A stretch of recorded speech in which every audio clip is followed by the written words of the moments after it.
സന്ദീപ് വാര്യർ ഒരു കള്ളനാണയമാണെന്ന് ബി.ജെ.പി. വക്താവ് സന്ദീപ് വാചസ്പതി. ഇന്നലെ വരെ പാർട്ടിയുടെ നാവായി നിന്നയാൾ പറയുന്നു അതൊന്നും താൻ പറഞ്ഞതല്ലെന്ന്. അപ്പോൾ അയാൾക്ക് ഡ്യുവൽ പേഴ്സണാലിറ്റിയാണോ, ഇരട്ടത്താപ്പുകാരനാണ് സന്ദീപ് വാര്യർ എന്നും വാചസ്പതി വിമർശിച്ചു. സന്ദീപ് കോൺഗ്രസിലേക്ക് പോയതിൽ ഗൂഢാലോചനയുണ്ട്. സാഹചര്യങ്ങൾ അതാണ് തെളിയിക്കുന്നത്. പാർട്ടിയിലെ പലർക്കും ഇതേപ്പറ്റി അറിവുണ്ടായിരുന്നു. വാര്യർ മറുകണ്ഠം ചാടുമെന്ന് ഞങ്ങൾക്കറിയാമായിരുന്നു. പലപ്പോഴും മുന്നറിയിപ്പ് കൊടുത്തിട്ടുള്ളതാണ്.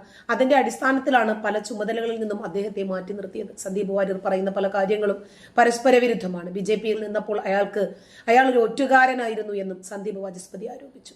അതേസമയം പാലക്കാട്ടെ ബി.ജെ.പിയുടെ തോൽവിക്ക് കാരണക്കാരൻ സംസ്ഥാന പ്രസിഡന്റ് കെ സുരേന്ദ്രനും സംഘവുമാണെന്നാണ് രാവിലെ സന്ദീപ് വാര്യർ പ്രതികരിച്ചത്. സുരേന്ദ്രൻ രാജിവെച്ച് പുറത്തു പോകാതെ ബി.ജെ.പി. എന്ന പ്രസ്ഥാനം കേരളത്തിൽ രക്ഷപ്പെടാൻ പോകുന്നില്ലെന്നും സന്ദീപ് പറഞ്ഞു. സി കൃഷ്ണകുമാർ സ്ഥാനാർത്ഥിയായതുകൊണ്ട് തന്നെയാണ് പാലക്കാട് ബി.ജെ.പിക്ക് തിരിച്ചടിയുണ്ടായത്. പാൽ സൊസൈറ്റിയിൽ ഇലക്ഷൻ